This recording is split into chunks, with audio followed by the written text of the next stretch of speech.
Good morning, everyone. Thank you so much for joining us this morning, wherever you're joining us from. You know, we'd love to be in a room with you together, but it's such a gift to be with you, our community right now in this space too. And thank you so much for joining us. My name is Erik Anderson. I'm an editor at the University of Minnesota Press. And of course, we're here to honor and celebrate the publication of a beautiful, very necessary book by Kao Kalia Yang and illustrated by Xee Reiter called The Shared Room. Thank you so much for being with us. I also want to give a special hello to any young people in the crowd. If we were in person right now, I'd ask you to stand up and do some jumping jacks or, shout or something. But thank you so much. We're honored by your joining us this morning, all of you. It has been such a gift for me to work with these two incredible writers, artists, community members, people. This is a book that carries so much heart in it, so much heart with it. And these two people, as I'm sure many of you know, carry so much too in their heart and what they give to the community on so many levels. It's been such an honor, and certainly at the University of Minnesota Press, to be a part of work like this just means so much to us. We are all truly stronger together. And this event is no exception in that way. We have a tremendous number of partner sponsors joining us today as well and helping lift this up. And I just want to pass along our sincere gratitude and to our partners, the Dougie Center, In Progress, Amaze Works, St. Paul Public Schools, Nokomis Montessori, the St. Paul Federation of Educators, and Subtext Books. Thank you all so much for being in partnership with us today with the authors.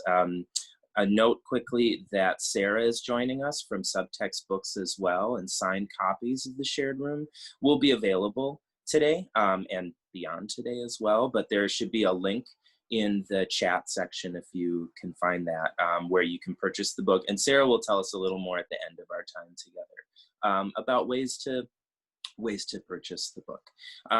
Before I introduce Kalia and Xee, which is an honor that I'm so excited to get to do this morning, I do also want to mention that you'll have a chance to send some questions to them at the end of their presentations and talks using the Q&A feature, which should be on the top of your screen. My degree isn't in computer science, but it's where it is on mine, so hopefully you find it there too. Instead of using the chat feature, you can use the Q&A feature. We probably won't have time to ask them all, but thank you in advance for questions. We really want your voices to be heard in this space as well. So yeah, just again, my number one job here is to get out of the way. I am someone who has had the great joy to listen to Kalia, to listen to Xee over the course of many conversations, phone calls, teas and coffee at the Sweet Hollow Cafe. And I want you, above all, to have that opportunity here today too, for them to speak to you. But I do want to say that it really is an incredible honor to have been a part of a powerful book like this. This is we all know that books are so necessary and that sharing of stories are so necessary, especially around the things that may feel hard to talk about, and especially with kids and with children. We know that grief is a part of all of our lives, and as the father of a 9-year-old, I know that grief is a part of my son's life too, and finding ways to not just talk with them about grief or loss or just the difficult things in life, but to really honor that space, and especially to acknowledge the strength that they carry in those spaces too, is such important work. And certainly all the partners that I mentioned earlier are a part of work like that too. It's such an honor to be a part of a book that seeks to, and really I should say, to be in a part of work with Kalia and a part of work with Xee, whose work is finding ways to make that space safe, to make that space honored, understood, for all of us to come together in that shared room.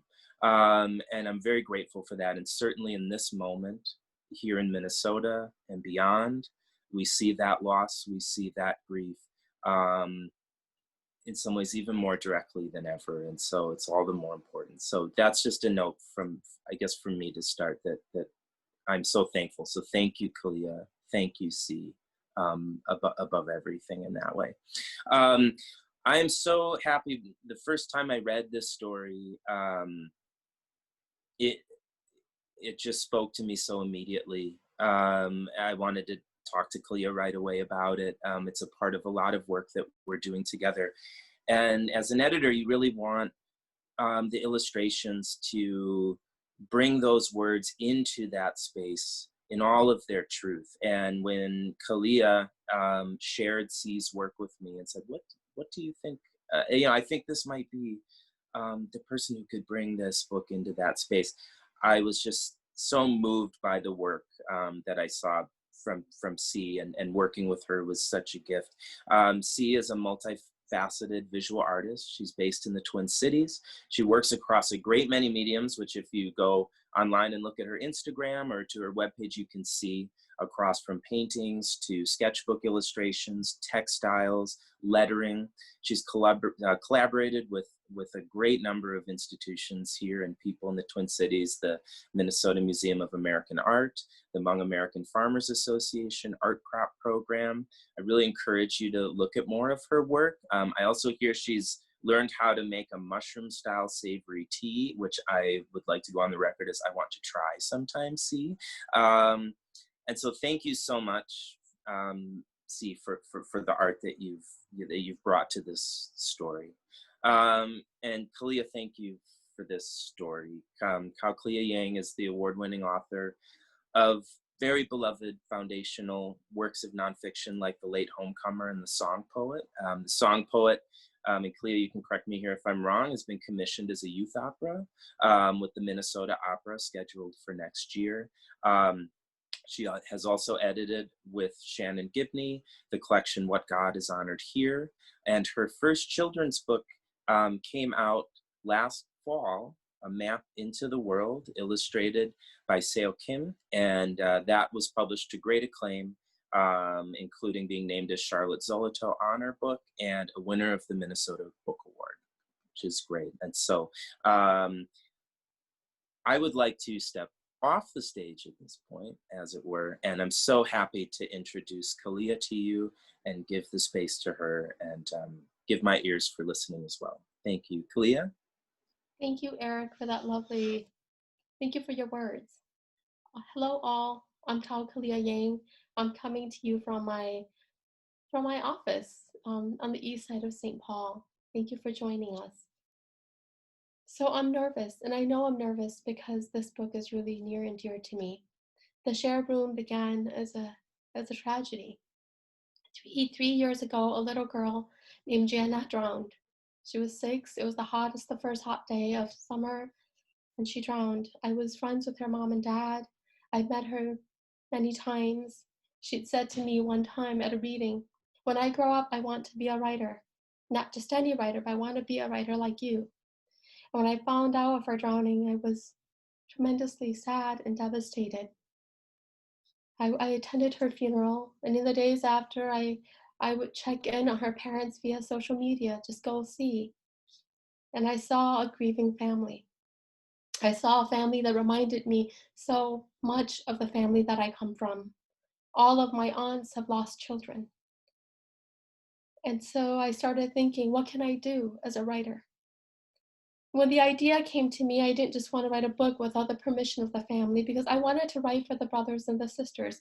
I wanted to write for the grieving children I knew existed in that family, existed in so many other families, existed across this country, across this world. And I wanted to do it tenderly and do it well.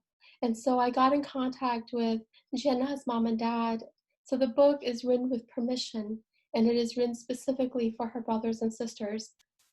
But because of the times we live in, and we live in a grieving world,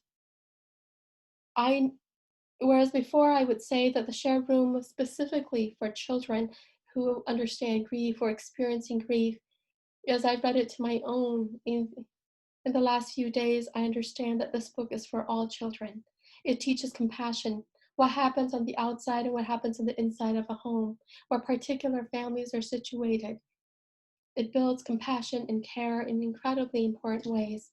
So I'm really excited today to share from the shared room. And I also want to say this.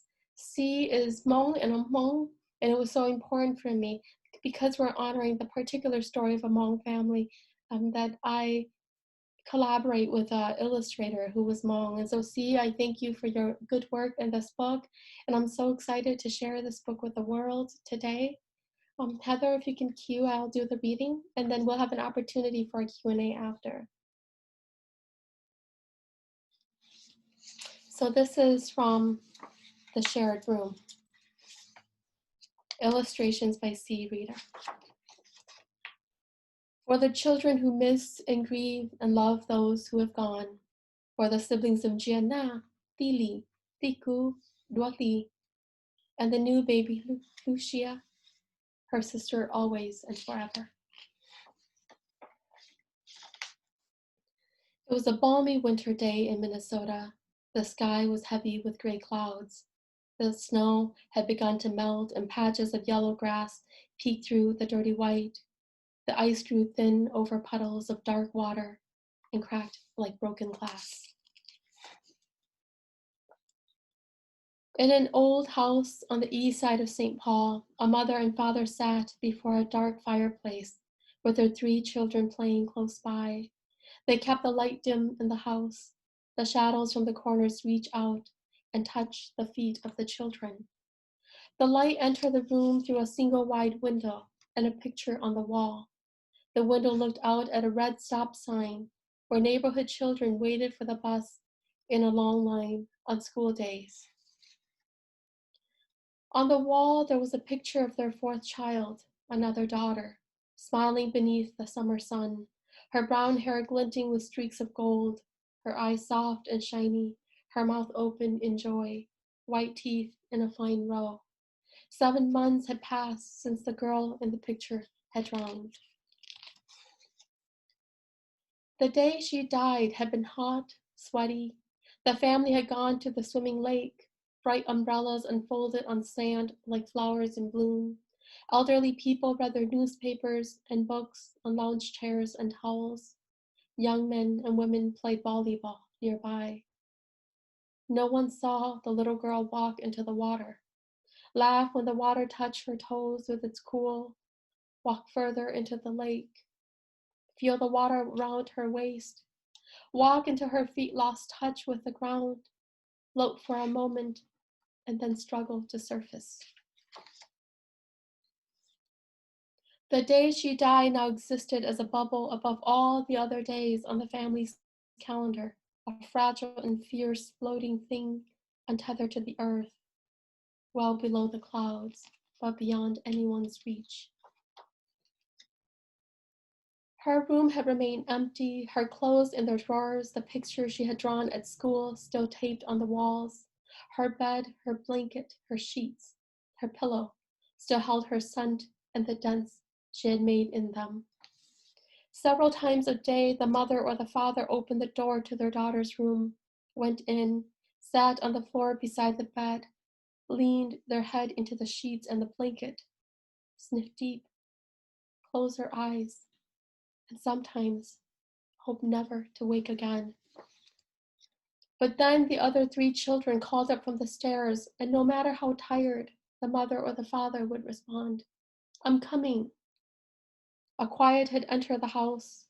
No matter how loud the boys became, or how hard the younger girl laughed or cried, there seemed a sound barrier over the family. A hush like winter had settled in their home. Sometimes the quiet got too loud, and the mother and the father played videos of the girl singing on their phones. Her brothers and sister clamored close to watch the image flickering across their screens. A little girl from a happier time, laughing and dancing, singing, "Let it go, let it go," with her hands raised high above her head, her steps taking her further and further beyond the screen. The oldest boy was 10. He had shared a room with his younger brother for as long as he could remember. He thought that it would stay like this until everyone grew up and moved away. He did the math. The house had 3 bedrooms. One bedroom was for the mother and the father and the baby sister. One was for the sister who had drowned. And the last one was for himself and his brother. He knew old houses didn't grow new rooms easily, and so he believed that he would always share a room with his younger brother. On a warm January day, as he was drawing by himself in the light of the window, his mother said quietly, "Do you want your sister's room?" He looked at his parents sitting on low stools before the dark fireplace. His mother was looking at him closely. He stammered, "Yes." She said, "Tonight we'll move you in." He said, "Where am I going to sleep?" His father said, "In your sister's bed." He said, "Where am I going to put my clothes?" His father answered, "In her drawers." He had been sad, but he hadn't cried in front of his mother and father. He had comforted his younger brother and sister when they cried. He tried to answer their questions as best he could about where their sister was and why she would never return. Now the tightness in his chest was climbing up his throat, and no matter how hard he swallowed, he knew it would erupt. His next words came out in a cry and a question. "She's never coming back." His hands covered his eyes and his face, so all he saw was the water of his world spilling over in the dark of his closed palm. That night, the mother and the father and the boy took off the sheets from the sister's bed and put on new sheets.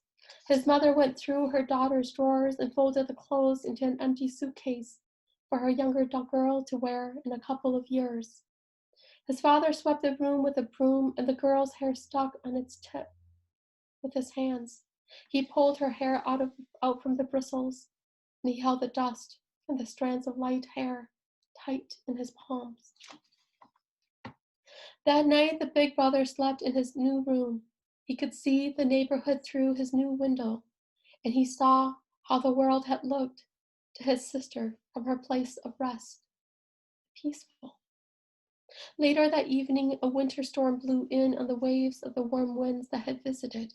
Outside, the snow fell lightly at first, becoming increasingly heavy beneath the dark cover of night until the flakes grew so thick that the street lamps disappeared from view.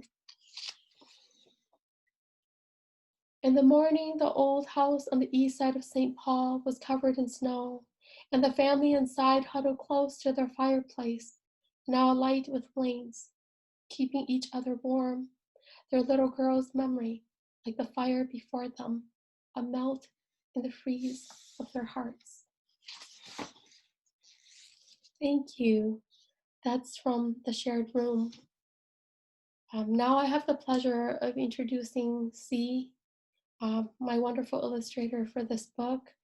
And I should also say, we don't see the east side of St. Paul in many children's books, but Xee, Jenna's family, and myself, we are all from the east side of St. Paul. Part of my work is about putting different locations and geographies and peoples into these books because we share these huge stories. And I also want to say to Erik and Heather, but the whole of the University of Minnesota team, thank you for believing in the author I am, not just in the stories that I put forth. Thank you for believing in my courageous and risky vision of the world, because there's no other way I'd rather live. See? Thank you, Kalia.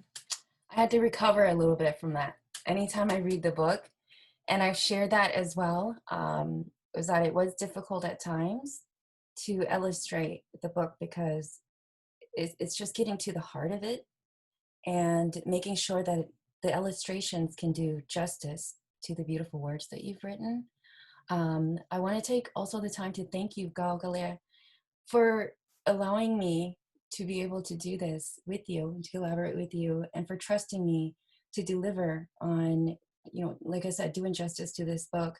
Because I mean, when it comes to making illustrations, you have to think about, the subject in which you're illustrating, you know, and the vision for it as well. And like you said, you know, we're all from the East Side, Gia's family, yourself and myself. And so it wasn't hard for, you know, to find a picture or to understand what East Side St. Paul is all about, because I live here and I know what the houses look like. I know what the neighborhoods look like. So with that, I also want to take the time to thank Erik for making everything so great. At times I was worried. I was thinking, am I doing this right? You know, what's going wrong? What's going right? But then, you know, Erik comes back in and he just encourages me. You know, together we eliminated some things, but we also added some things. And so that's kind of the logistics of the illustrations piece. But I'm just really glad that, you know, just looking at the final thing, the final book, and just enjoying how the illustrations can now implement also the writing.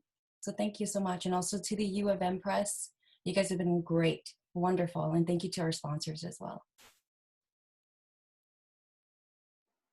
Thank you both so much. Thank you, Kalia, for the reading. See your words on the illustration. I'm really happy to now bring everyone into the conversation together right now, in whatever way you feel comfortable. If I'm seeing some questions coming in, so thank you for those.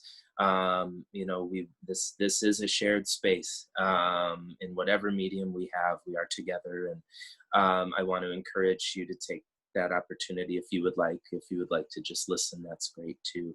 I, of course, always have questions. As an editor, I have a ton, and I could be forever curious, especially talking with these two. You know, I did want to start. I think so far back to the beginning in a way, and I don't mean the book. I mean, for you, Kalia, writing stories for children, and of course, the way we use phrases like that sometimes. What's a story for a child? What's a story for an adult? You know, these kinds of barriers that sometimes we put up. But I guess I'm curious, and we've talked a little bit about this, and I would love for others to hear that too, is where did writing for children, as it were, begin for you? Where in the span of your career, as you went from some of your earlier books, where did that inspiration come from, or just, I'd love to hear a little bit about that. Thank you for that wonderful question, Erik. For me, you know, and I think this is true for many, many writers, perhaps all writers. We first began telling stories as children. And so I remember being in 4th or 5th grade, beginning to tell the stories of my life, the stories inside my head, inside my heart. It was always for that child first.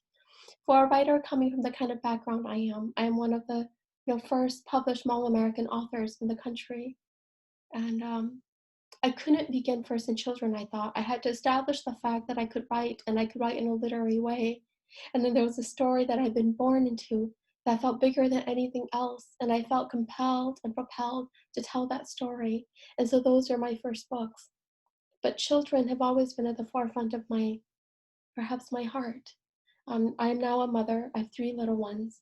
And as a mother who loves stories, who's sometimes too tired to make up the stories herself, I sometimes rely on books.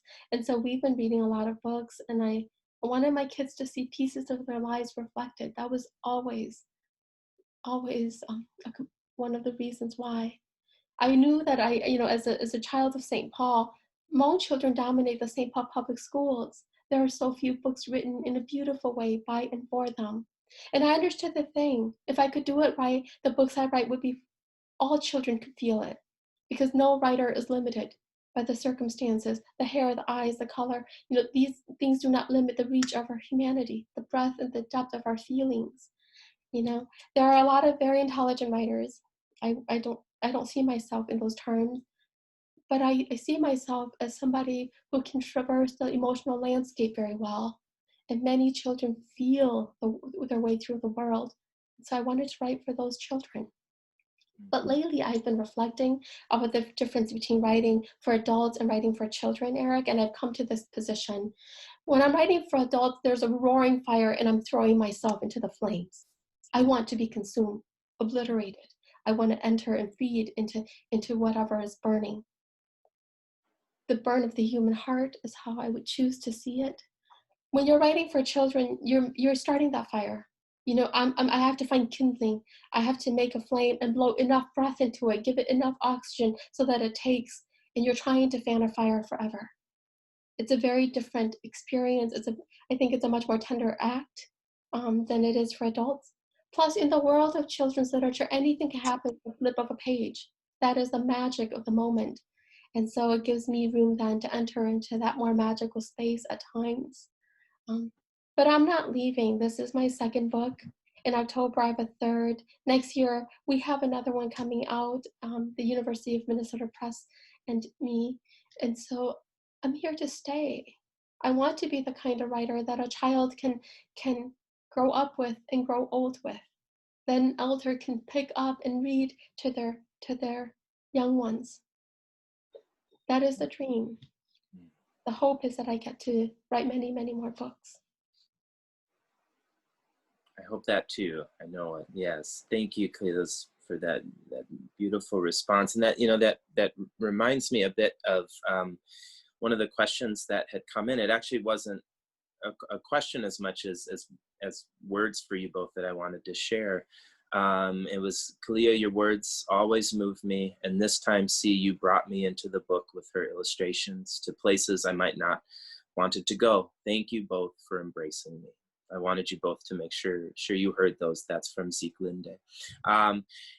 But I was taken by something in that, in those words to you, that idea of this was a place I may not have wanted to go. Thank you both for embracing me.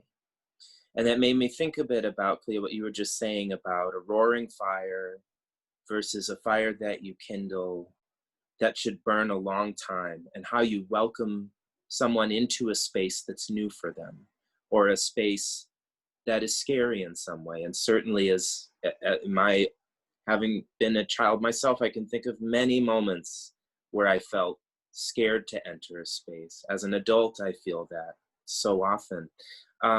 What was it like for you, Kalia, then in the world of children's writing, to kindle that fire in a space that you knew it could be difficult for children and adults to go to, and how to embrace someone in that space?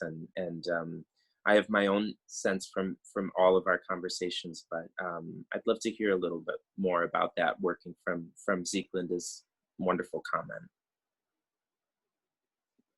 You know, we are living in I think a very hard period of time.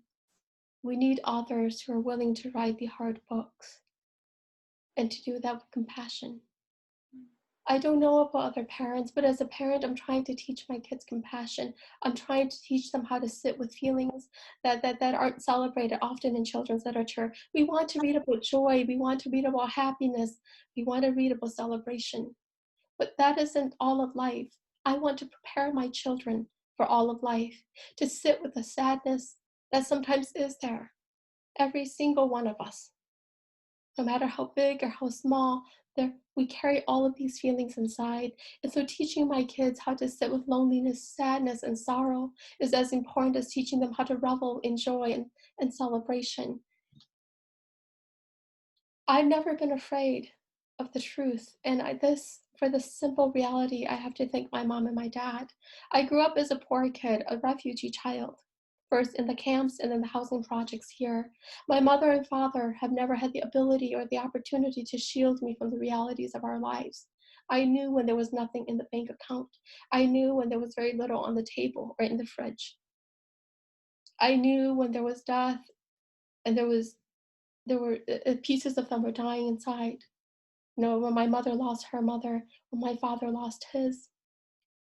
And their truth, I think, has flowered a human being for these times that we live in. I don't know what the future holds, but I want my children and all children to be able to sit comfortably and say, this is a part of being human. That there are seasons that are very, very dark and very, very hard, and that we will survive if we survive them together. You know, part of the shared room, one of the critics said that the ending was so sad because you're waiting for the elements, for the snow to fall so the fireplace can grow its flames, and a family can sit together. Sometimes that is it, and sometimes that has to be enough. And so when I read this book to my kids, my daughter and my boys, 6 and 4-year-olds, they looked at me and they said, I get it now. We know why Bob Jr. is so sad.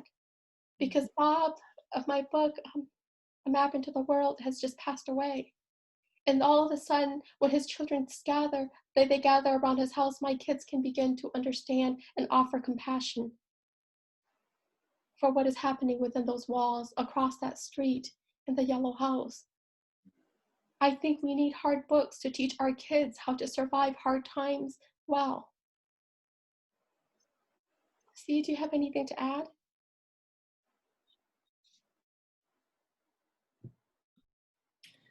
Yes, I think that, illustrating, or just even going back to what you're saying as, your history.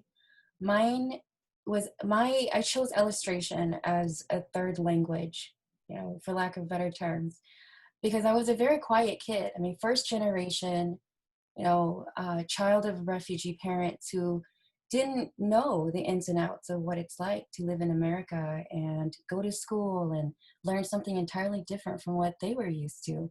So I was a very quiet child. And so I started to discover that the way to get my voice out was to illustrate, was to draw pictures.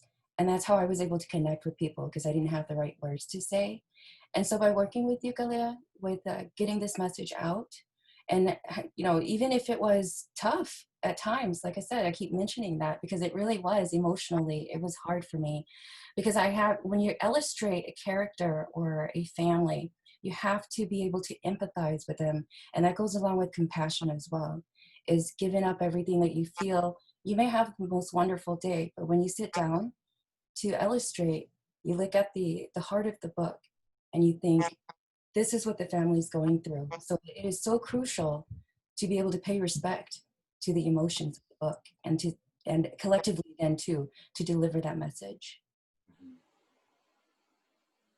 Yeah, thank you both. And I just want to acknowledge that everything that you both were just talking about is also echoing a lot of the questions that are coming in from the Q&A. People asking how your own personal experiences with grief might have come through in the writing of this grief. And that was there was a question as well, about just about loss is such a broad shared experience, but at the time intensely personal. Everyone in the world has experienced loss in some way, but each person's experience with it is completely their own. I felt the book beautifully balanced a very personal experience with a shared experience of loss. What was on your mind while writing it? How did you approach that in your writing? I feel like everything you were just speaking to there, both of you, spoke just to that. And I want to give you a chance to speak more to those direct questions as well, if you like. And also another thread that I'm seeing quite a bit here is also the question about how the two of you collaborated. What was it like?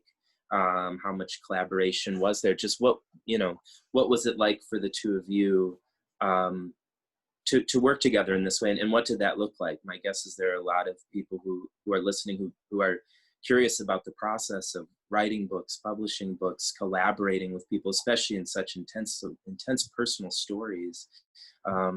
So I guess I'd love for you to have a chance to speak to that work together. So there are the stories that I write, and then there's the story of who I am as a writer and a human being. I knew that I was one of the first Hmong literary authors going to the children's book arena. And Seo Kim, my first illustrator for A Map into the World, had done a wonderful job. But when I looked across the landscape of illustrations, I saw that there were no Hmong illustrators in literary America. And so part of my personal mission, and I think it's something that we're all beginning to talk about in this conversation about Black Lives Matter, how do we as individuals and how do we as institutions facilitate systemic changes? I didn't want to be the only Hmong person in children's literature. That would be really lonely. Part of the gift of being me, being one of the first, is that now I can begin to open up opportunities where I see them. And so when I saw C's art on Facebook, I sent her a message, "Are you interested in children's literature?" And when she wrote back so enthusiastically, you know, I'm like, "Erik, this is a first time illustrator. Do you have the wavelength? Can you do it?" And Erik's like, "Yes, I will do it. If this is what you want and this is something I believe in, I will do it. Let's work together and make this happen." So it was really a three-way collaboration all along the way. I believe that art is art when it inspires something generative in another person. And so I didn't want to do C's art for her. I wanted to move myself back now that the words are on the page and let her imagination and her heart take flight on those pages under the guidance and with the help of Erik. You know, this is the first of that. You know, next year we have the refugee warriors coming, and I'm working with another Hmong illustrator Billy Tao. In the end, I think Kao Kalia Yang will work with all kinds of illustrators, but that is a part of my drive to open up opportunities where possible and facilitate new voices. I think that's a part of the conversation that we're having nationally, and we should have, you know, we're having internationally. And that's the way it should be. How can we as individuals, how can we as systems call on new voices, voices that are underrepresented, voices that have been neglected, obfuscated, cheated out of their due? And so that's part of the work for me as an artist. Um, in terms of the feelings of the shared room, I had a miscarriage at 19 weeks. It's a very different thing. But I had a name for the baby, baby Jules. I had hopes and dreams.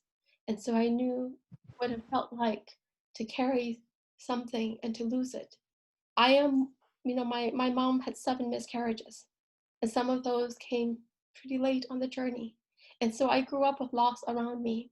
There's 7 of us, but there could have been 7 others. That understanding of life. And I said at the very beginning, all the women in my life have lost children, whether it was in the war, in the years in the jungle, or in the years in the refugee camp, or even here in America, they've lost children.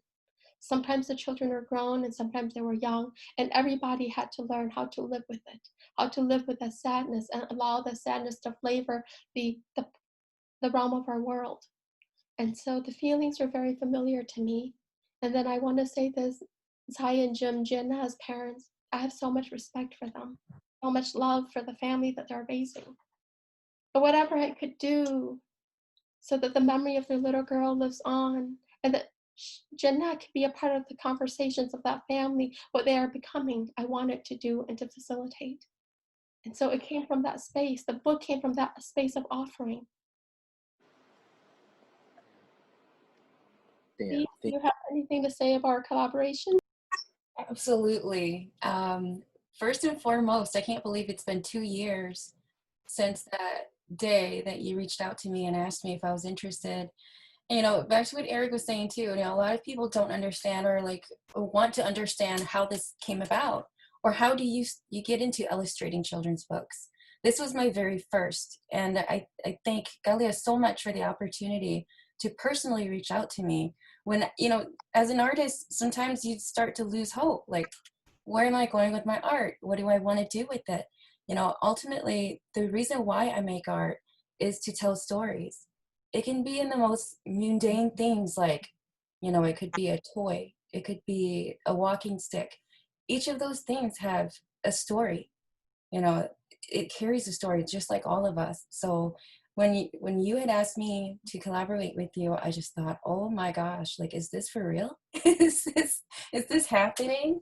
And so, you know, it's been great also working with Erik. And, you know, thank you so much for your patience, Erik, for sticking with me and for walking me through and guiding me through and showing me examples and not letting us give up on the main thing that we were going after. So yeah, it's been great working on this long-term project. I'm very satisfied with how it ended up.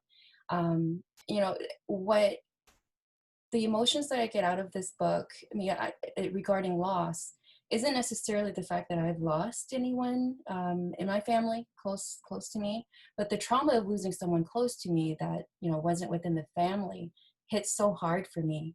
And also just thinking, I have 3 kids of my own.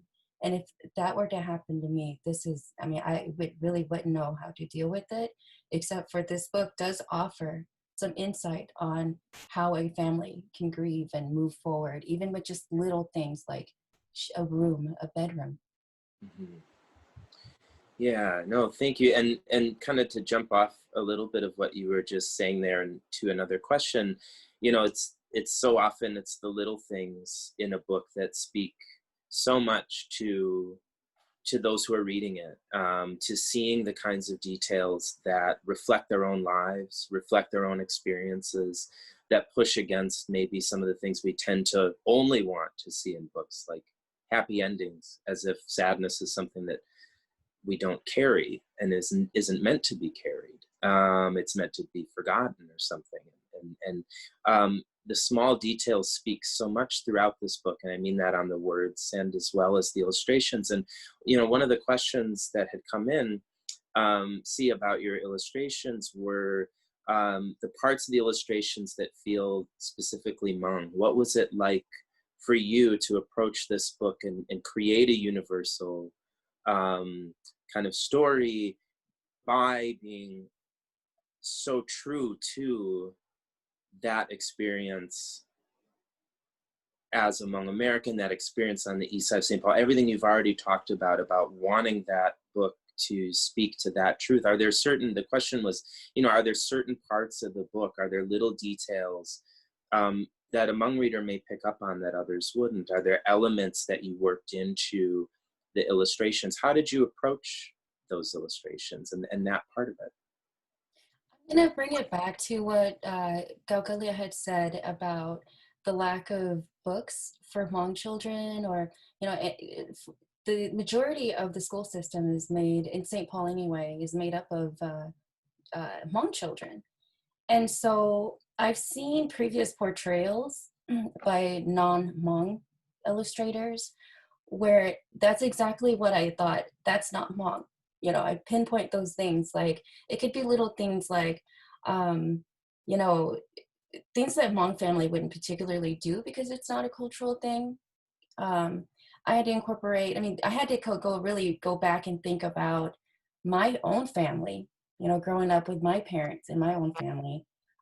What are some things that you would see? So to me, I know that this probably won't be common knowledge, but based on my observation and even watching, if you've ever gone to the History Museum of Minnesota, they have a Hmong house set up, and it's so accurate because when you walk in, I could tell this is like walking to my grandma's house.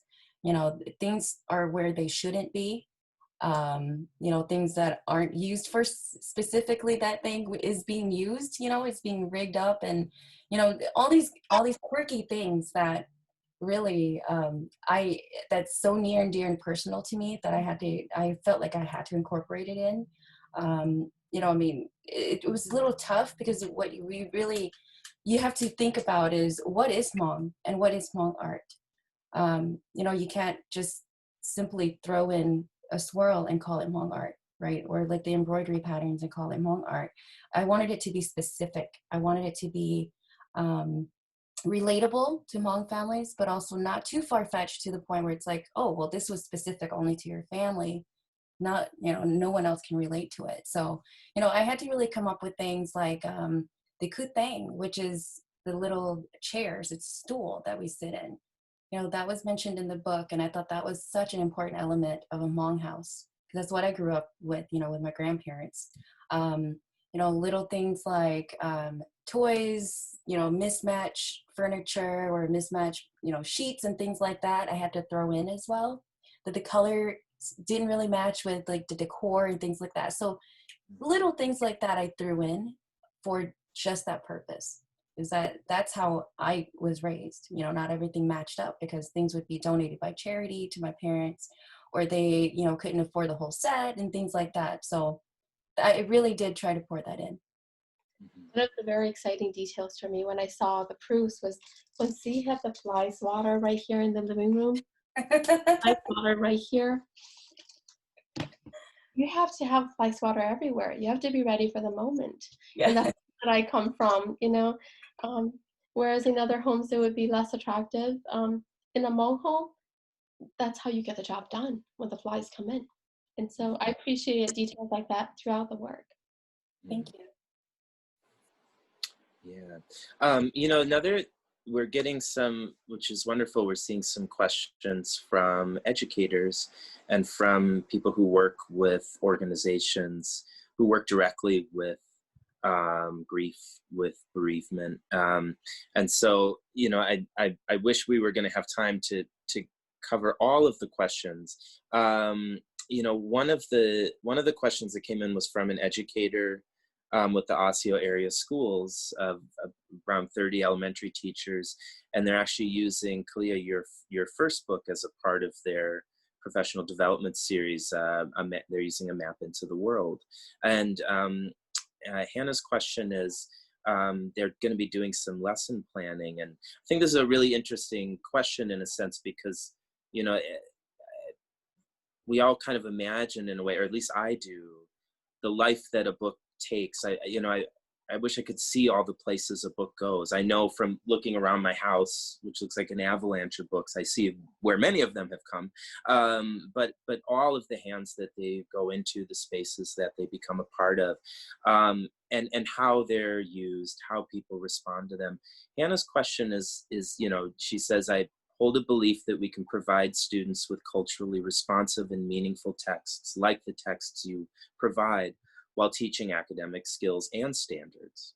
If you walked into one of our classrooms while we were teaching A Map into the World and sharing a meaningful lesson plan, what would you want to see? What would strongly impact you? Do you ever think about that? And if you do, in what way? How would you hope to see a book like this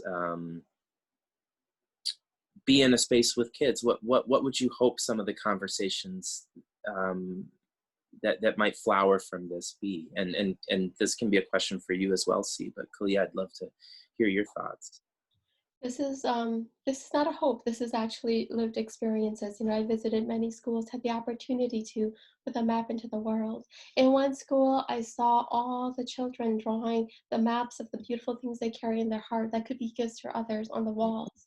In yet another school, I saw all these kids writing letters to all the people they've lost in the past, to cats and dogs and everything else. In yet another school, we had a conversation about what it means when you cross the street, what it is like to be a carrier of stories, a vessel for stories, as Bob was, to be an older person. We talked about how apple trees can bloom and how perhaps they can say goodbye.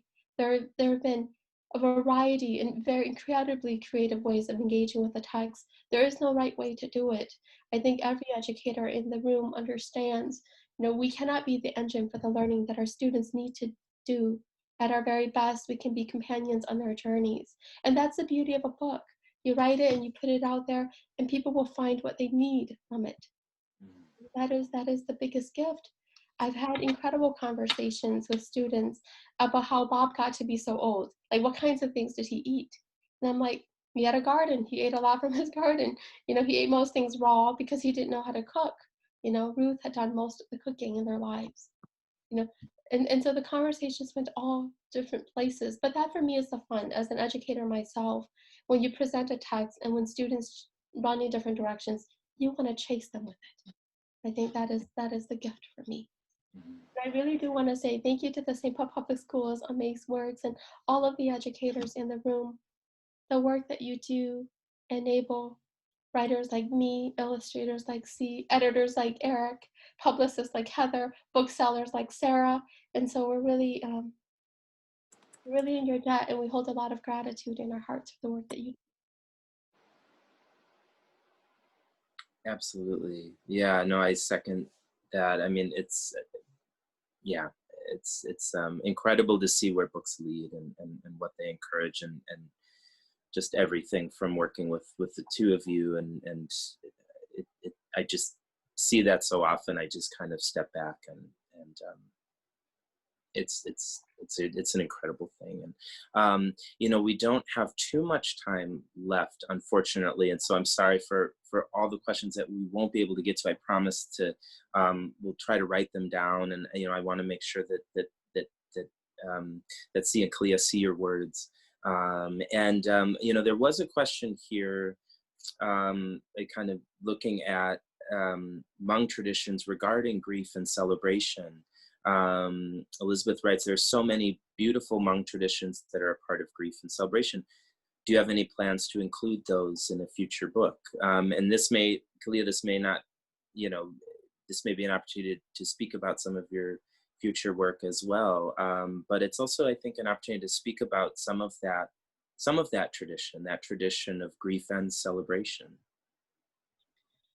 So traditionally, and this, because of COVID-19, a lot of Hmong, traditional Hmong funeral rites and rituals have had to be halted. We've had to halt the 3-day ceremonies that go on for 24 hours a day, these massive feasts where everybody, the whole of the community is invited without invitations being sent out to come and to mourn and to grieve together. When you have 72 hours devoted to crying and saying goodbye together as a community, there is a kind of peace that you come to in the end, that somebody's real journey has ended, and that in the wake of their leaving, they're leaving so many pieces of themselves spread across the community, whether it is the rice that we share, the meat that we eat and the vegetables, whatever it is, that is how you leave the love behind. Right now, funerals are 4 or 5 hours. They've like 10 people. This is very different from everything we've known previous to. But the thing about Hmong folk, because we are an ethnic minority without a homeland, because in the war there was no place for goodbye, because in the refugee camps of Thailand, nobody had money for that kind of departure.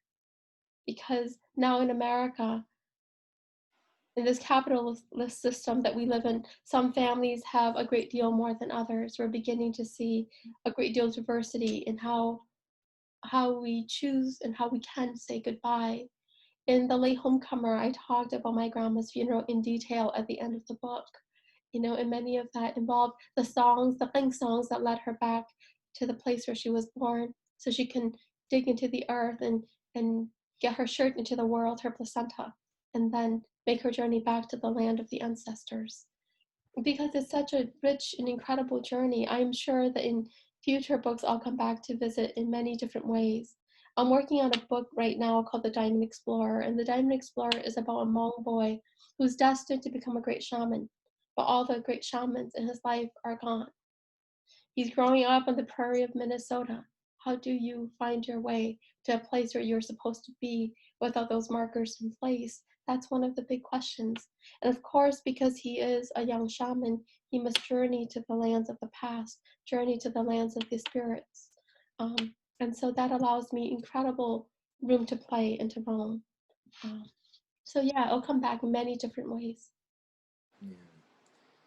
Well, it's like you said that I love the image of children getting to grow with authors, see themselves in the books that they read, and not have to wait until they're 15 or 16 or 20 or 30 to do so, that they can start from the very beginning, in the same way that they see themselves in their immediate communities, their families, every space around them. And so I know there will be many more books to come, and many of those truths to share. Speaking of that, and given the time that we have, I do want to kind of pass over to Sarah from Subtext Books, our wonderful bookstore partner today. Thank you so much for being here. I saw that you had shared the links, speaking of where to find these books, and certainly to support independent bookstores in a time like this in our community. I just want to make sure that you have a couple minutes to offer some thoughts on ways to order, ways to get this beautiful, important book. Thank you for joining us, Sarah. Yeah, thank you. I'll just share the link again in the chat. If for some reason that you can't access that link, you can visit us at subtextbooks.com. And on the left-hand side, there's a sidebar, and just click Shop Online, and you'll be able to find it there as well. We do have signed copies of The Shared Room, as well as all other Kalia's books, so that's great. We offer curbside pickup, as well as shipping nationwide. Yeah, I think it's really important right now in the time of COVID to support your independent bookstores. So if you can't purchase it from us, please purchase it from another independent near you. just, yeah, support your indies. We need it right now. But yeah, that's it for me. Thank you. Thank you, Sarah, and certainly thank you from the University of Minnesota Press to you for being here. And I do want to kind of, knowing that we're unfortunately out of time, this is a I could talk with you all for a very long time about this book, about your work, and just listen. It's just an incredible gift. Thank you both for this beautiful book. Thank you for this time. Thank you for your courage in walking into those stories the way that you do. It really is with a lot of gratitude that I get to know you both. So thank you very much.